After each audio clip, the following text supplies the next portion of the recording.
Assalamualaikum warahmatullahi wabarakatuh. Nama saya Afifah Firtian Handasela dari kelas 2E Manajemen.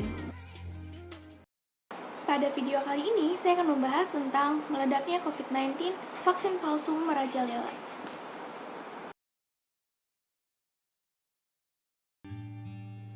Teman-teman, maraknya peredaran vaksin palsu di Indonesia sangat meresahkan masyarakat. Kejadian vaksin palsu berawal dari adanya pemberitaan seorang bayi yang meninggal dunia pasca divaksinasi, serta banyaknya keluhan dari masyarakat yang mengaku bayi mereka tetap sakit meski telah divaksin. Keberadaan vaksin palsu menyebabkan kerugian baik material maupun imaterial bagi orang tua dan anaknya. Kerugian imaterial harus ditanggung karena harga beberapa vaksin yang dapat dipalsukan cukup mahal. Sedangkan imaterial terjadi akibat waktu yang terbuang untuk imunisasi dan mengurus imunisasi ulang. Belum lagi kecemasan yang harus ditanggung oleh orang tua terhadap dampak vaksin palsu terhadap kesehatan anak mereka. Anak pun menderita kerugian imaterial akibat tubuh tidak terlindungi oleh vaksin dan hilangnya kesempatan mendapatkan vaksin yang hanya dapat diberikan pada usia tertentu. Teman-teman, vaksin merupakan salah satu cara terpenting dan tepat guna untuk mencegah penyakit dan menjaga kondisi tubuh. Vaksin yang juga sering disebut imunisasi mengambil keuntungan dari fungsi unik yang dimiliki tubuh dalam mempelajari dan melawan kuman-kuman penyebab penyakit. Vaksin membantu menciptakan kekebalan tubuh untuk melindungi teman-teman dari infeksi tanpa mengakibatkan efek samping yang membahayakan. Vaksin ditujukan untuk melindungi teman-teman dengan membangun sistem kekebalan tubuh sehingga dapat melawan segala jenis penyakit dari yang ringan hingga yang sangat serius. Vaksin mengandung antigen yang telah dinonaktifkan sebelumnya sehingga tidak menimbulkan rasa sakit ketika dimasukkan ke dalam tubuh. Karena antigen dikenali sebagai zat asing oleh tubuh, kehadirannya pada aliran darah akan memicu sistem imun untuk melepaskan antibodi pembela untuk melawannya. Disebut juga sebagai sel B. Sel-sel khusus ini menetap di dalam tubuh untuk mengenali dan melawan penyakit yang disebabkan oleh virus dan bakteri, sehingga penyakit tersebut tidak kembali menjangkit tubuh. Ini artinya, jika teman-teman melakukan kontak dengan mikroba tersebut di masa mendatang, tubuh teman-teman akan mampu menghilangkannya sebelum mikroba tersebut merusak kondisi kesehatan teman-teman.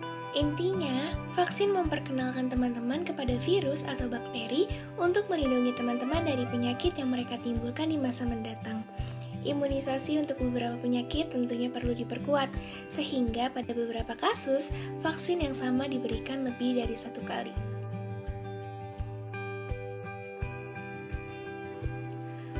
Badan Pengawas Obat dan Makanan bertanggung jawab terhadap keamanan, khasiat, dan mutu vaksin yang beredar di Indonesia. Untuk itu, Badan Pengawas Obat dan Makanan melakukan pengawasan secara berkesinambungan terhadap vaksin, mulai dari evaluasi pre-market hingga post-market. Evaluasi pre-market dilakukan dengan memastikan pemenuhan terhadap persyaratan keamanan, khasiat, dan mutu, serta dilakukan pengujian untuk mengeluarkan lot batch release sebelum produk dipasarkan. Pengawasan post-market dilakukan melalui sampling dan pengujian produk beredar, baik di sarana distribusi maupun sarana pelayanan kesehatan, serta pengawasan di sarana produksi untuk memastikan penerapan cara pembuatan obat yang baik, dan pengawasan di sarana distribusi untuk memastikan penerapan cara distribusi obat yang baik, termasuk menjamin adanya rantai dingin di seluruh rantai distribusi. Untuk mengatasi vaksin yang tidak memenuhi syarat ataupun palsu, tahun 2008-2016, Badan POM langsung meneruskan ke ranah hukum. Kebijakan dan strategi Badan Pengawas Obat dan Makanan atau BPOM. Sasaran strategis ini disusun berdasarkan visi dan misi yang ingin dicapai oleh BPOM, dengan mempertimbangkan tantangan masa depan dan sumber daya serta infrastruktur yang dimiliki BPOM. Arah kebijakan dan strategi BPOM. Yang pertama, ada penguatan sistem pengawasan obat dan makanan berbasis risiko untuk melindungi masyarakat. Nah, penguatan sistem pengawasan obat dan makanan berbasis risiko dimulai dari perencanaan yang diarahkan berdasar pada aspek teknis, ekonomi, sosial, dan spasial. Aspek-aspek tersebut dilakukan dengan pendekatan analisis risiko, yaitu dengan memprioritaskan pengawasan kepada hal-hal yang berdampak risiko lebih besar, agar pengawasan yang dilakukan lebih optimal. Nah, selain itu, penguatan sistem pengawasan obat dan makanan juga didorong untuk meningkatkan perlindungan kepada kelompok rentan, meliputi balita, anak usia sekolah, dan penduduk miskin. Yang kedua, ada peningkatan pembinaan dan bimbingan dalam rangka mendorong kemandirian pelaku usaha dalam memberikan jaminan keamanan dan daya saing produk obat dan makanan.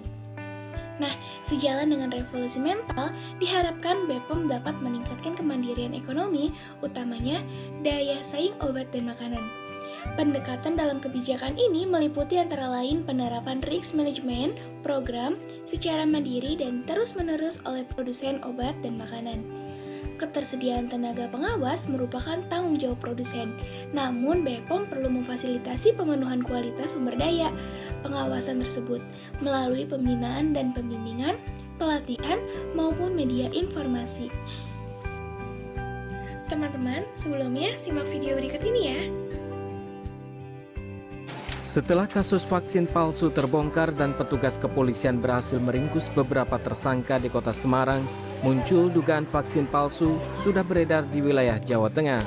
Untuk mengetahuinya, BPOM Semarang melakukan razia untuk menarik peredaran vaksin palsu di sejumlah rumah sakit dan puskesmas di kota Semarang.